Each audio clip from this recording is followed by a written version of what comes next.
Good afternoon. It's not Friday yet, it's Thursday. But happy Thursday. We are back with another video.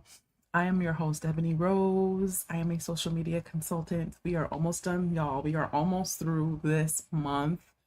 And I'm kind of excited because going live every day, making sure you're being present and all of that, it's a lot of work, okay? But I'm very, very proud of myself that I was able to stick with it. And this topic this month has been like eye-opening, even for me, showing up and making sure that you're being clear on your social media platforms, right? So we are just going to get it right into it. Before I do that, please like and share. Forgive the glare. I should have gotten up, closed the blinds like I normally do, but we're here now.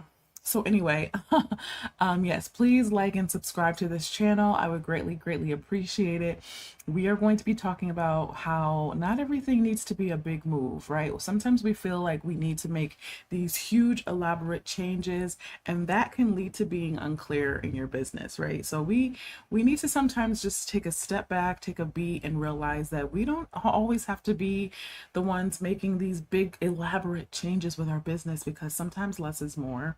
Okay, the pressure to make big changes or big moves in your business is it's there, right? We see people doing things, we start to compare ourselves, and we're like, oh, I could be doing more, I could be doing this, I could be launching this program, I could be making this book, I could do this ebook, I could start a podcast, I could do all these things, right? But you don't want to be in that place where you're allowing the pressure to get to you. Okay, you do not have to make these big moves. Stick to what you have and build as you go. I'm not saying don't make moves, right? We need to be evolving in our business, and we need to be doing things that are going to advance our business.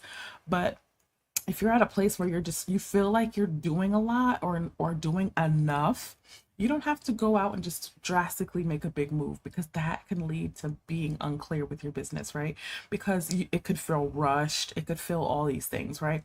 Thinking progress has to look dramatic to count. And this is not everybody. A lot of people feel like less is more, they're in that bracket.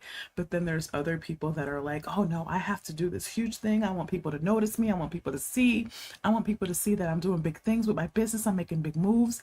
And that's not bad, that's not a bad thing, right? But this is for those that feel like they're already doing enough, right? You have so much on your plate that you are navigating, that you are managing. So it may not make sense to be dramatic with anything that you're trying to launch right now, right? Because you want to stick with being clear. You want to make sure that your audience knows what you're doing, and throwing something new into the mix may seem misaligned. Not all the time, but it could seem misaligned sometimes, right? Most real progress is definitely small. It starts off small and it builds up, right? Consistent decisions, that's leading to something bigger, right? So take that route. Make sure, if you're trying to make some progress or lead up to doing something new with your brand or your business or something that you're offering, make sure you do it in increments, right? Overthinking because you're trying to make the right big move, right? We talked about overthinking. I believe we talked about it this month, and we definitely talked about it last month with overthinking. So you want to make sure you don't fall into that area of overthinking, because overthinking can cause you to stall. It can cause you to stop with what you're already working on, and it can cause you to second guess what you've already put out there and what you've already established as something that you are building, right? So don't allow overthinking to come in, because you're just trying to make the right big move, or you're trying to do everything right. You're trying to make sure you don't make any mistakes, all these things, right? If you have a vision and if you know exactly what you are trying to do, research the steps on how to get there and put in place what it is that you like about those things that you researched, and jot down what you want to change, jot down things that you want to keep, and evolve it from there. But don't allow comparison to set in. Don't allow yourself to overthink things. It's just going to make things harder for you, and then it's going to be harder for you to put out fresh ideas, clear ideas for your audience, okay? moving forward without needing everything to feel major. Everything is not major, right? I had this instance where I was like, oh my gosh, it's been a while since I sent out an email to my email list. Now, yes, it is very important to nurture your email list, but that is not major, right? You could send out your email whenever. The people that are going to read it are going to read it, right? People aren't, I'm just using this as an example, but that is something that is not major. Okay, you can keep your business moving, and all those other, like even blogs, they don't have to be major.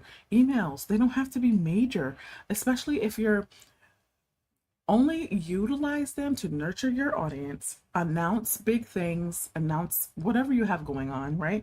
But don't allow that to cripple you and feel like you have to be constantly sending out emails. Okay, because I know that could that can get in the way of what other important things you actually need to be doing, right? So letting simple actions carry your business, right? If you do have like a funnel or a workflow that you have set up already with your email list, let that do the work. Don't reinvent the wheel, okay? Because then things can be unclear and things can become stifled or stuffy, or just it can begin to become too much for you, especially. And when I say these things, I'm talking to those people who are doing this by themselves. They don't have a team. You know, if you have a team, obviously it's definitely easier for you to manage your business, to manage all these things that you have going on, right? But there's no need to make every move a big one. Like every single move does not need to be huge. You need to prioritize. You need to weigh the pros and cons of certain things. Like we have a lot to think about as business owners and entrepreneurs and content creators. We have a lot to think about. So we need to take less stress off of us and do what is necessary in the moment, and not try to do all the things and make everything seem like it's this major thing we have to get done, right?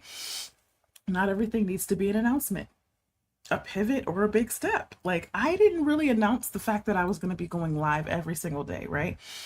I would mention it here and there, but I did not make that an announcement, because that in my head I'm like, this is not a big thing, I'm not gonna this is for experimental purposes. And obviously I wanted to try to grow my YouTube page, yes, but I did not make this an announcement. And I did plug it into some emails that I sent out to my email list. I did plug it into my podcast episodes that I was talking about. And I did post a few videos, but there was no big announcement saying, hey, mark your calendars, February 1st, I'm going to go live every day on my YouTube channel. Please like and subscribe. Nope, I did not do that. I did not feel like, now other people may think, what? Wow, that would be something that you make an announcement for. That's something huge. You're going live every day, February and March. Yes, that should be an announcement. I did not make it an announcement. I didn't make it a big deal. I didn't make it a big move, because to me, it wasn't a big move. To me, my 3-month program was a bigger move than my YouTube channel and all of that. So that's just an example of something that you don't have to make everything an announcement. You don't.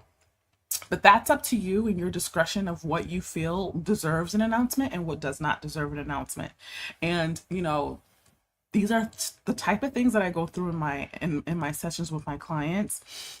We talk about strategy. We talk about whatever it is that you need, or if you're feeling stuck, the strategy sessions are very, very good for you, right? If you are not ready to commit to a 3-month program where you meet with me for 12 weeks, then I suggest that you book a strategy session so that we can go over whatever it is that's ailing your mind, whatever it is that you're overthinking about, whatever it is that you're trying to overcompensate for, whatever it is that you're trying to just put in place, but you can't figure out what the first step is, the second step, third step. That is what the strategy sessions are for, okay? Regarding your business, or if you are a content creator, you just need a plan. Like you just need somebody to talk through your ideas with. That is what those are for. So you can definitely visit my website, go to the Work With Me tab, and go down to strategy sessions, okay? Because everything doesn't need to be as big as we make it to be, right? Not every move needs to be big to matter either. Like it could be a small move and it will still matter, and it could still make an impact no matter how big or small it is, because it's you that's putting it out there, and people are signing up with you to work with you. Obviously they're not signing up to work with somebody else. They're seeing what you're putting out there and they want to work with you. So that is all I have for today. Tomorrow is Friday and we are going to be done with another week, and then we have Saturday, Sunday, Monday, Tuesday, only 4 more videos for this month. I'm excited, but I'm thankful for all of the support. And please like and subscribe to this channel. I would greatly appreciate it. Leave your comments below. I also appreciate the feedback. And I will see you tomorrow at 1.